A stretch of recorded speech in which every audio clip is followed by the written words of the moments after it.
문재인 대통령이 대법원장 후보에 김명수 춘천지방법원장을 지명하며 서열과 경력을 뛰어넘는 파격 인선을 단행했습니다. 한편 정부가 살충제 계란을 매일 두세 개씩 먹어도 안전하다고 공식 발표했지만 국민들의 불신은 사라지지 않고 있습니다. 오늘 관련 이야기 나눠보겠습니다. 서양호 두문정치전략연구소 소장, 차명진 전 새누리당 의원 두 분 모셨습니다. 안녕하십니까? 안녕하세요. 안녕하세요. 소장님, 네. 김명수 법원장이 갑자기 대법원장으로 직행을 하게 된다. 정말 파격이란 얘기가 많습니다. 그렇죠. 49년 만에 비대법관 출신이 대법원장에 올랐고, 그리고 예. 전임 양승태 대법원장에 비해서 13기 기수 아래로 기수 파괴와 파격의 연속이라고 하는 표현이 있는데, 예. 물론 뭐 속내를 들여다보면 원래 제안했던 박시환, 전수만 전 대법관들이 예. 고사를 해서 결국은 김영수 춘천지법원장까지 가게 된 배경이 있는데, 그럼에도 불구하고 상당히 파격적인 인사라는 얘기가 많이 나온 것 같습니다. 그럼 파격이 과연 사법개혁으로 넘어갈 것이냐? 이루어질 수 있을 것인지 기초 예. 주목되는데, 현재 우리나라 대법관은 서우남 시대라 그래서요. 예. 서울대 출신 50대 남성, 아주 보수적이고 기득권들을 그동안 유지해왔던 것으로 대표적인데, 아마 이런 서우남 중심의 대법관 문화를 개혁해 나가겠다라고 하는 것이 문재인 정부에서 추구하고 있는 가장 핵심적인 문제의식이 아닌가 싶은 생각이 들고요. 네. 현재 OECD에서 2015년에 조사한 바에 따르면 한국의 사법부 신뢰도가 27%로서 OECD 최저치이고 국내에서도 최저입니다. 2015년에 조사한 거긴 하지만 최근에 법원 내에서 판결한 거 보면 전교조 시국선언 유죄 판결을 하고 전교조를 법의 노조로 임명하고 쌍용 자동차 해고 노동자에 대해서 정리해고를 노조가 패소하게 만들고, 그리고 과거 관련해서도 퇴행적 판결을 함에 따라서 사법부가 너무 보수적인 판결을 하고 있는 것은 아닌가에 대한 우려가 되게 많았는데, 아마 이런 연유로 인해서 사법부 내에 이런 인적인 쇄신과 그리고 국민들 개혁 요구에 대해서 부응하기 위해서 파격 인선을 통해서 사법개혁에 대한 동력을 확보하려고 하는 거 아닌가, 그렇게 좀 예상해 보고 있습니다. 알겠습니다. 네. 지금 정리를 해주셨네요. 예, 지금 이야기를 듣고 있자니 뭔가 파격 이런 이야기가 계속 나오는데, 예. 이렇게 좀 약간 파격적인 인사를 임명하려면은 좀 문 대통령이 나름대로 부담감이 있지 않았을까 싶은데 어떤 의도라고 봐야 될까요? 야당에서는 파격이라고 안 하고요, 일탈이라고 합니다. 일탈이. 네. 예. 이게 좀 그래도 삼권 분립의 주체에서 대법원이 위상이 제대로 서려면 좀 아무리 그래도 이 경우는 예컨대 법무장관이나 검찰총장이나 이런 경우가 아니기 때문에 네. 좀 의도적으로 좀 중립적인 인사를 좀 임명해야 되지 않나 이런 생각이 들어요. 만약에 제가 우파 대통령이었어도 아주 그냥 우파 이런 사람 안 시킬 거예요. 좀 중립적인 사람 시킬 텐데, 지금 김명수 법원장 같은 경우에 군도내 동성애 금지 법안에 대해서 반대 의견을 갖고 있어요. 네. 좀 그런 것도 좀 그렇고, 예. 또 강기갑 전 의원 예. 국회에서 난동 핀 거, 그것도 불법 아니까 무죄로 판결했단 예. 말씀입니다. 이런 경우는 좀 과하지 않느냐 이런 생각이 들고, 그래서 이런 분이 대법원장이 되면 앞으로 대법원의 최종 판결에 대해서 과연 국민들이 동의하겠나. 예. 그래도 법에서 판정을 했으면은 불만 있어도 다 이제 인정했던데, 그런 문제가 있고, 또 하나 이제 여권에서 많이 주장하는 게 이게 뭐냐면, 그 법원의 인사행정권을 이분은 이렇게 분산하는 그러한 주의 주장을 갖고 있기 때문에 소위 말하면 법원 내 민주화는 좀 역할을 하지 않겠냐. 예. 이런 얘기 하는데, 이 경우도 있죠. 이렇습니다. 이 지금 우리 법 연구회 출신들이 이렇게 쭉 약진을 하면은 그러지 않는 범주에 있는 분들이 더 많은데, 이분들이 어떻게 생각했어요? 야, 우리도 그러면 어떻게 좀 이렇게 줄을 좀 서는 그런 식으로 해야 되지 않느냐, 세력화해야 되지 않느냐, 이런 생각을 반사적으로 하게 만듭니다. 예. 그래서 이거는 민주화라기보다는 제가 볼 때는 이렇게 좀 세력을 가르는 그런 어떤 포석이 될 수 있다. 그래서 저는 좀 위험하다 이런 생각이 듭니다. 알겠습니다. 소장님, 근데 시청자분들이 뉴스를 계속해서 지금 팔로우를 하시지 않은 분들이면 왜 이 김명수 후보자가 문제가 되느냐라는 의구심을 좀 가질 수도 있습니다. 지금 뭐 우리법 연구회 회장, 국제인권법 연구회 회장 이게 어떤 성격이고 이분이 지금 가장 문제가 되고 있는 논란의 소지가 뭔지 좀 설명을 해주시면. 네, 1988년도에 네. 노태우 대통령이 취임하자마자 전두환 대통령 시절에 대법관을 했던 분을 계속적으로 대법관으로 재임용을 하게 됩니다. 재임명함에 따라서 판사들이 권력에 의해서 대법관들이 인사가 좌지우지되는 그 줄서기 인사라 그래서 사법부가 그것을 거부하는 그 사법 파동이 일어나게 됩니다. 그때 그 파동을 앞장섰던 분들이 바로 주축이 돼서 우리법 연구회라고 하는 그 법원 내 비공식적인 그 권위주의 정부에 맞서는 모임 같은 판사들의 거, 예. 자발적인 모임을 만들었다. 이 모임이 아마 법원 내에서 공식적 지원을 받는 국제인권법 연구회라고 하는 개혁 성향의 소장파 판사들의 그 연구 모임으로 발전하게 됩니다. 그분들이 예. 주축이 되어서 아마 그렇기 때문에 이분들이 그 지난번에 있었던 그 법원 행정처에서 그 논란이 이 됐었던 연구회에서 주도하는 그 세미나에 대해서 예. 소위 말해서 블랙리스트처럼 판결해서 지원을 축소해 나가면서 큰 문제가 일어났었거든요. 예. 그래서 아마 이분들이 법원 내에서 소장 개혁파뿐만 아니라 진보 이념적인 성향을 가지고 있는 분들이 아니라고 하는 법원 내에서의 다수의 그 보수적인 재판관들에서 불온시하는 성향이 있었고요.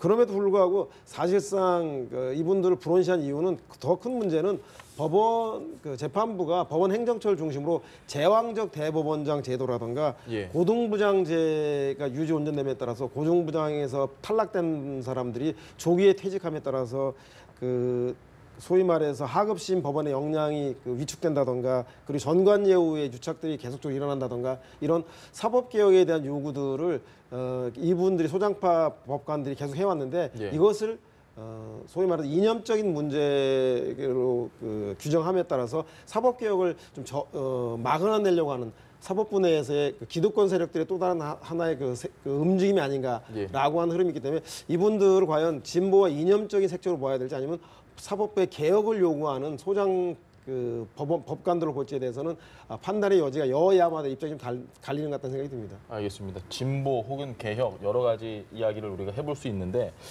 판사 블랙리스트 말씀 약간 해주셨는데 이 판사 블랙리스트 파일을 양승태 대법원장은 그 컴퓨터를 열어볼 수 없다라고 지금 결론을 내렸습니다. 근데 이 부분에 대해서도 어느 정도 이제 뭐 변화를 시도를 할 것이다 이런 예측도 나오고 있는데 어떻게 보십니까? 글쎄요, 지금 이제 현 정부가 쭉 하는 거 보면은 과거 파헤치기, 적폐 노다지 이에 상당히 좀 맛을 들인 것 같아요. 예. 그래서 제가 보면은 계란까지도 적폐 계란이라고 하지 않습니까? 예. 그런데 뭐 그런 거 하면은 좋죠. 해서 좀 나오면 좋고 또 차제에 앞으로는 그런 일이 없어야 되겠다라는 각오도 하게 되는데 그럴 경우에 이제 시간이 한 보통 뭐 현 정부에만 특별하게 한 36시간 있으면 예. 그렇죠. 그런 거 하고 나머지 시간에 새로운 뭐 미래지향적인 거 하면 좋은데 미래지향적인 거를 뒤로 이렇게 제껴놓고 예컨대 뭐 지금 이 국민들을 불안케 하는 이 핵 문제라든가 계란 문제라든가 이런 거 해결하는 걸 제껴놓고 이렇게 과거만 자꾸 늦추면 어떡하나라는 생각이 드는데 이 경우에조차도 지금 분명히 블랙리스트가 있는지 없는지도 몰라요. 예. 있는지 없는지도 모르는데 블랙리스트가 있다. 그리고 블랙리스트에 입각해서 우리법 연구회, 국제 뭐 법 연구회로 바뀌었다 그러죠. 이분들이 하는 세미나에 대한 지원을 줄였다라고 이게 아주 많이 가설을 접어놓고 예. 그것이 사실인 것처럼 해가지고 지금 이제 여론이 돌고 있다는 말씀입니다. 그래서 하여튼 뭐 워낙 그렇게 여론이 들으니까 한번 조사는 해보시라고 그러는데 그렇게 해가지고 과연 대법원의 올바른 위상 정립에 도움이 될 건지 아니면 정말로 이 주장하듯이 이렇게 대법원의 권력을 분산하는 그런 제도 마련을 위한 토론과 숙고를 통해서 그런 일들을 하는 것이 도움이 될 건지 이거는 알아서 판단하겠지만 전자 쪽으로 이렇게 또 적폐 청산하듯이 하면 예. 후자 제가 얘기하는 새로운 제도 개선 마련 법원의 민주화는 제가 볼 때 요원해질 거예요. 한 두 달 지나면 또 새로운 사안 터지면서 그걸로 몰려가지 않겠어요?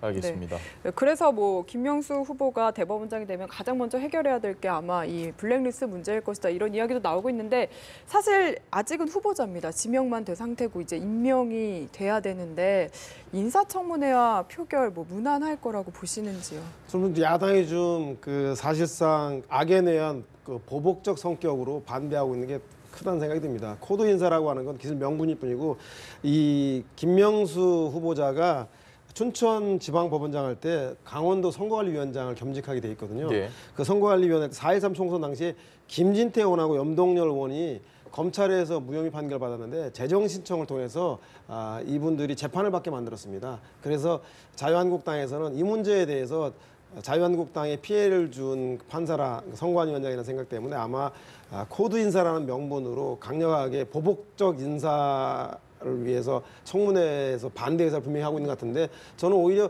자기 당의 의원에 대해서 그 선거법 위반 문제에 대해서 재정 신청을 했다는 걸 볼 것이 아니라 실제 사법개혁에 있어서 이분이 적임자인지 아닌지에 대해서 청문회를 통해서 시시비비를 가리는 것이 중요하지 않겠냐는 생각이 듭니다. 알겠습니다. 주제를 좀 바꿔보겠습니다.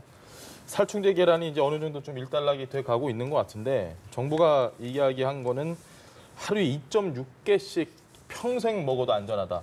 아니 저는 이런 생각이 드는 게 아니 이렇게 평생 먹어도 안전할 걸 우리가 지금 일주일 동안 왜 그 난리를 치면서 불안에 떨었어야 됐느냐. 오히려 좀 답답하기도 하고 우라가 치밀기도 하고 국민들도 상당히 많이 그럴 것 같은데 차 의원님은 어떻게 생각하십니까? 글쎄 그게 2.6개도 뭐 피프로닐인가? 네. 그런 네. 뭐 살충제 성분에 해당되는 거고 또 예. 다른 성분은 또 36개고 예. 또 다른 성분은 뭐 70개고 뭐 이렇단 말씀입니다. 그러면은 그 경우만 해당해서 본다면은 내가 이걸 지금 어떤 성분인지를 알아야지 2.6개 먹을 건지 30개 먹을 건지 예. 판단을 해야 되는데 그거 잘 모르죠.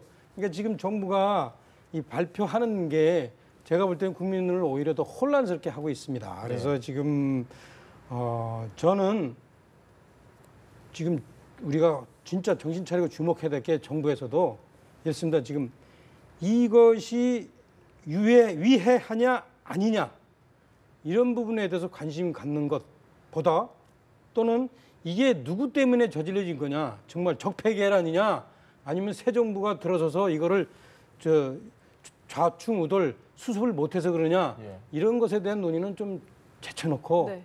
가장 중요한 게 지금 뭐냐 어떤 유통 경로를 통해서 지금 살충제 계란이 유통되고 있는가 예. 이거를 빨리 파악해줘야 돼요. 소위 말하는 이게 뭐 08 뭐 이 번호를 붙인 것에 대해서 이거는 이런 유통 경로다. 저거는 저런 유통 경로다. 이걸 국민들한테 가르쳐 주면 예컨대 저처럼 여태까지 뭐 먹었는데 괜찮은 사람은 또 먹을 거고 네. 좀 민감한 사람은 그거 골라서 안 먹을 거고 소비자가 알아서 판단할 거 아닙니까? 그래서 그런데 지금 정부에서 무엇에 집중해야 될지 이것부터가 지금 제가 볼 때는 혼란이 있어요. 그래서 지금 말씀하시던 것처럼 위해하냐 아니냐 이게 적폐가 계란이냐 아니냐 이런데 지금 신경을 쓰고 있잖아요. 네. 그래서 저는 그런 문제를 좀 강력하게 좀 제기하고 싶습니다. 네, 알겠습니다. 알겠습니다. 그리고 오늘 지금 국회 운영위가 지금 시작이 됐는데 조국 민정수석이 불참하기로 지금 여야가 합의를 했습니다. 이 부분 어떻게 봐야 될까요? 자유한국당이 한 걸음 물러선 것인데요. 일차적으로는 관행적 측면이 강합니다. 예. 그러니까 민정수석 같은 경우에는 검찰 등 그 사법 업무들을 총괄하고 있기 때문에 그 현재 진행 중인 재판이나 그 조사에 그 부당한 영향력을 행사할까봐 그동안 국회 출석을 하지 않았던 게 그 현실이었고 또 하나는 민정수석이 출석하게 됨에 따라서 국회 운영위에 대한 업무 보고가 대통령의 인사 난맥에 대한 그 여야 간의 정쟁의 장으로 전락하기 때문에 그동안 지나친 정쟁화되는 걸 방지하기 위해서 민정수석은 그 출석을 하지 않았는데 네. 이번에 대신에 조현옥 인사수석이 출석하게 됨에 따라서 네. 자유한국당은 문재인 대통령의 인사 문제에 대한 비판을 할 수 있는 공간이 열렸기 때문에 조국 수석을 양보하는 대신에 조현옥 인사수석을 중심으로 해서 문재인 대통령의 인사 문제에 대해서 반드시 짚고 넘어가겠다라는 것으로 타결이 되어서 아마 조국 민정수석은 운영위 업무 보고에는 불참하게 된 것 같습니다. 알겠습니다. 차 의원님은 혹시 운영위에서 활동을 해보셨나요? 그렇죠. 예. 뭘 좀 집중적으로 공세를 펼치실 것 같습니까? 만약에 지금 운영에 계시다면. 지금 이렇죠. 지금 이제 문재인 정부와 관련해서 눈에 드러나게 예. 소위 말하면 국민들의 불만을 초래한 것, 눈에 드러나게 야당의 공격 대상이 될 수 있는 게 사실은 지금 인사 문제 아니에요. 예. 그러니까 이제 청와대에서 이 인사 문제를 어떻게 처리했는가, 이게 이제 주요 공격 대상이 되겠죠. 역시나 인사 문제일 거라고 좀 예상을 해주셨고, 또 오늘 이슈가 하나 더 있습니다. 한미 FTA 재논의가 이제 재논의를 위한 지금 공동위원회 회의가 시작이 됐는데, 우리 측에서 지금 김현종 본부장이 나섰거든요. 어떤 점 기대해 볼 수 있을까요? 1차적으로 기선 제압엔 성공한 것 같아요. 미국 측에서는 미국에서 재논의를 하자고 했는데 아니다, 한국은 한국에서 하자. 그래서 원래 그 자기 집 앞에서는 50점 먹고 들어가는데 초반 기선 제압엔 성공했다는 생각이 들고요. 향후에 미국의 즉시 개정 협상 요구에 대해서 한국 같은 경우는 효과를 먼저 분석한 이후에 그 협상할 것이 말지 재논의하자는 네. 입장이지 않습니까? 그래서 이 원칙을 얼마나 관철할 것인가인데 저는 뭐 생각보다 우리가 카드가 많이 있다라는 생각이 듭니다. 미국 같은 경우는 한미 FTA를 통해서 무역 적자가 심화되었다고 하는데 네. 좀 일차적으로 김현종 본부장이 논리적으로 미국에서 50개 중에 40개 주 이상에서 무역 흑자가 오히려 늘어났다라는 점을 비롯해서 조목조목 논리적 반박들이 필요할 것 같다는 생각이 들고, 두 번째는 미국 내 한미 FTA 개정이나 폐지에 대한 반대하는 기업인들이 아주 많습니다. 예. 예. 그 여론을 잘 불러일으키는 카드가 있을 것 같다는 생각이 들고, 세 번째로는 이게 협의가 되더라도 개정 합의되더라도 통상 절차법에 따라서 국회 보고에서 비준을 받게 되어 있습니다. 예. 따라서 의회에서의 난색을 무기로 해서 제가 볼 때는 다양한 레버리지를 활용해서 미국과 협상에서의 주도권들을 해나간다라면 효과적인 재논의가 되지 않겠는 생각이 듭니다. 근데 저는 이 협상이 상당히 타결되기가 어려울 것 같다, 이런 생각을 드는 게, 정치인들 같은 경우에 대외 관계에 있어서 가장 첫 번째 기준이 상대방이 아니라 자기 지지 기반입니다. 그럼 트럼프의 지지 기반은 현재의 FTA가 미국한테 불리하다, 예. 이렇게 생각하는 사람들이 많잖아요. 네. 그다음에 문재인 대통령의 지지 기반은 FTA가 우리 한국한테 불리하다, 이런 사람들이 많은 겁니다. 사실은 문재인 대통령이 지금 대통령 되고 나서 아무 말을 안 하고 계시지만, 과거에 대통령 되기 전에는 이거 우리한테 불리하다, 이거 재협상해야 된다, 이런 얘기를 아주 공공연하게 주장했단 말씀입니다. 그런 상황에서 지금 이제 재협상이 들어가면 그 결과에 대해서 어느 쪽이든 그 트럼프의 지지 기반이든 문재인 대통령의 지지 기반이든 저는 상당히 불만을 가질 수밖에 없고, 이 결과가 상당히, 그래서 이 김현종 협상하는 분이나 통상본부장이나 또 미국 중 USTR 대표나 상당히 쉽지는 않을 것 같다, 저는 그렇게 예상합니다. 알겠습니다. 차 의원님께 질문을 다시 하나 더 드리고 싶은데, 이회창 네. 전 총재께서 회고록을 지금 아마 기자간담회가 끝났을지 모르겠습니다. 10시 반에 오늘 기자간담회를 지금 이 광화문에서 하고 계신데 상당히 많은 이야기를 했는데 분명히 알고 계실 텐데 좀 이야기를 좀 해주십시오. 그렇습니다. 제가 이제 이해창 총재하고 한 2년 반 넘게 이제 보좌역으로 있었어요. 예. 그래서 이제 이해창 총재의 생각에 대해서 좀 많이 알고 또 애정도 있는데, 지금 이렇습니다. 이해창 총재가 이제 보수를 어떻게 살려보기 위해서 보수에서 박근혜 전 대통령을 좀 떼어내는 그런 노력을 하시고 있는 것 같아요. 그러나 제가 볼 때 한마디만 드리면, 이해창 총재도 과거에 총재할 때 제왕적 총재, 제왕적 대통령 후보라고 그랬어요. 네. 그리고 그것이 못마땅해서 당시에 박근혜 의원이 탈당을 해서 새로 당을 만들었어요. 예. 참 인생이 역전이죠. 그런데 그래서 제가 드리는 말씀은 뭐냐면, 이 보수의 좀 특징상 우리나라는 이게 보수가 개선해야 될 게 뭐냐면 좀 민주적 분위기가 좀 적어요. 그래서 어떤 지도자가 있으면 지도자를 좀 과도하게 숭앙하는, 과도하게 그 지도자에게 어떤 자신의 권위를 신탁하는 그런 경향이 있어요, 우리나라는. 예. 이해창 총재도 그 수혜자의 한 명이었어요. 그래서 제가 볼 때는 좀 원로라면 박근혜 전 대통령만 띄어낼 것이 아니라 본인도 포함해서 걸어온 보수의 어떤 정치적 전력, 이런 걸 보면서 보수는 철저하게 내부가 좀 민주화돼야 된다. 한번 지도자를 세웠다고 해서 그 사람을 이렇게 전적으로 그냥 무조건적으로 따르고 믿는, 그러다가 이런 박근혜 전 대통령 사태 같은 게 나타난 거 아니냐라고 좀 이렇게 얘기해 줬으면 좋겠는데, 오늘 기자간담회 하는 걸 제가 안 들어서 모르겠습니다. 어떤 얘기 하셨는지. 네. 지금 내용을 보면은 박근혜 전 대통령 언급한 게 말씀하신 대로 화제가 되고 있거든요. 소장님은 어떻게 평가하시나요? 뭐 저는 뭐 보수를 염려하는 그 정치 원로로서 당연한 얘기라는 생각이 듭니다. 그 박근혜 전 대통령의 가장 큰 문제는 헌법 법률을 위반해서 보수의 가치를 훼손한 것이 가장 큰 문제거든요. 예. 그래서 탄핵에 이르렀기 때문에 그래서 1차적 책임은 박근혜 전 대통령에게 있고 두 번째 책임은 그 대통령을 배출한 여당인 자유한국당이 있다라고 우리 책임감을 갖자라고 하는 얘기인 것 같고 나아가서 더한 얘기가 좌파 정책도 필요하다면 과감히 끌어놔야 된다는 얘기를 하는 거 보면 네. 기존의 좌파가 진영과 이념과 전쟁 안보에만 너무 치우쳤는데 이제 국민들이 경제 복지라든가 민생 문제에 대해서 관심이 많지 않겠습니까? 따라서 보수 정당도 이런 국민들의 복지 문제라든가 민생 문제에 대한 자기 입장을 가져야 한다라고 그 보수의 영역을 넓힐 것을 요구한 거 보면 아마 전체적으로는 보수의 원래 가치인 법률과 헌법에 대한 그 준수의 의지와 그리고 보수가 변화되고 혁신되어서 한국 정치에서 이익을 담당해 주길 바라는 노정객의 바람이 담겨 있는가 하는 생각이 들고 일각에서는 뭐 유승민 의원이 이해창 전 총재 비서실장이기 때문에 예. 유승민 그 바른정당의 의원에게 힘을 실어주기 위한 그 바른정당에게 유리한 예. 그런 메시지를 발표한 거 아니냐고 하는 추측도 있는데 예. 저는 그것보다는 오히려 전체 범보수가 혁신해 나가야 될 그 길들을 노정객으로서 제시하는 게 아닌가 그런 생각이 듭니다. 알겠습니다. 차 의원님께 이회창 전 총재와 관련돼서 하나만 더 여쭤볼게요. 뭐 진보가 있으면 당연히 보수가 있어야 되고 보수가 건강한 나라가 또 상당히 좋은 나라인데 이회창 전 총재께서 갑자기 지금 거명이 되고 한동안 좀 잊혀졌다라고 이야기하기는 그렇지만 한동안 많은 사람들이 기억하지 못하고 있었다가 다시 또 오늘 기사들이 쏟아지면서 얘기가 나온 걸 보면서 여러 가지 추측이 나오고 있습니다. 방금 얘기하셨던 부분도 있고 차 의원님이 보시기에는 그것보다는 그러니까 이제 유승민 의원한테 힘 실어주기라기보다는 예. 그렇게 힘 실어줘가지고 유승민 의원이 못 크면은 자기는 어떡합니까? 마지막 남은 도인데.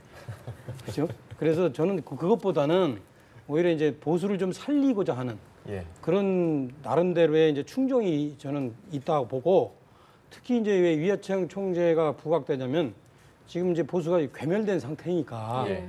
이제 보수의 어떤 정신을 되살리기 위해서 보수의 원류 이런 것을 다시 되짚는 그런 노력의 일환이 아닌가. 그래서 본인도 이제 글을 쓸 수 있는 마지막 그런 시기이신 것 같고 그런 게 이제 맞아 떨어져서 이제 회고록을 내고 또 여러 보수 진영에서 관심을 갖고 이런 거 아닌가 생각됩니다. 알겠습니다. 네. 마지막으로 국민의당 짧게 살펴보겠습니다. 오늘부터 온라인 투표가 시작됐는데 전당대회 결과 예상하십니까? 일단 뭐 투표 형태와 그 투표율에 따라서 많이 좌지우될 것 같은데요. 지금 현재 투표 형태가 철저히 온라인 기반으로 합니다. 그러니까 중앙선관위 전자투표 시스템인 K보팅이라고 하는 예. 곳에 투표를 하고 K보팅에 참여하지 못한 사람은 ARS로 휴대폰 그 문자 를 통해서 투표를 하게 됩니다. 그렇게 되면 사실상 여론조사와 거의 비슷하기 때문에 많은 투표율이 보장될 것 같다는 생각이 듭니다. 전체 현재 24만 명이 당원인데 투표율이 높을수록 일반 여론조사 결과가 아주 유사할 겁니다. 그 얘기는 뭐냐면 인지도와 지지도에서 높은 안철수 후보가 상당히 유리한 국면이라는 건 사실인 것 같다는 생각이 들고 다만 현재 결선 투표제가 있기 때문에 안철수 후보가 초반 투표에서 1차에서 과반을 득표할 수 있는가 여부가 관건이 되고요. 만약에 과반 투표에 실패할 경우에 2차 투표에서 천정배 후보와 정동영 후보가 연대할 경우에 그 결과가 뒤집어질 수도 있기 때문에 1차 투표 결과에 안철수 후보가 과반 득표 여부가 관전 포인트가 되지 않겠나 생각이 듭니다. 알겠습니다. 뭐 짧게 차 의원님도 한마디만 해주시면. 국민의당 전당대회 5번 TV 토론회인데 사람들이 특별한 이슈에 관심이 없죠. 그렇죠. 그래서 예. 안철수냐 아니냐 예. 이게 이슈가 아니에요. 안철수가 뭐 할 거냐. 그렇죠. 이게 이슈입니다. 예. 그래서 그런 이슈가 이렇게 흘러가는 걸 보면 실제 조직표가 아니고 전당원 투표이기 때문에 대충 어떤 식으로 결과가 날 것이다. 이런 것들이 예측이 될 것 같습니다. 예, 네, 알겠습니다. 네, 지금까지 서양호 두문정치전략연구소 소장 그리고 차명진 전 새누리당 의원과 함께했습니다. 오늘 말씀 감사합니다. 고맙습니다. 감사합니다.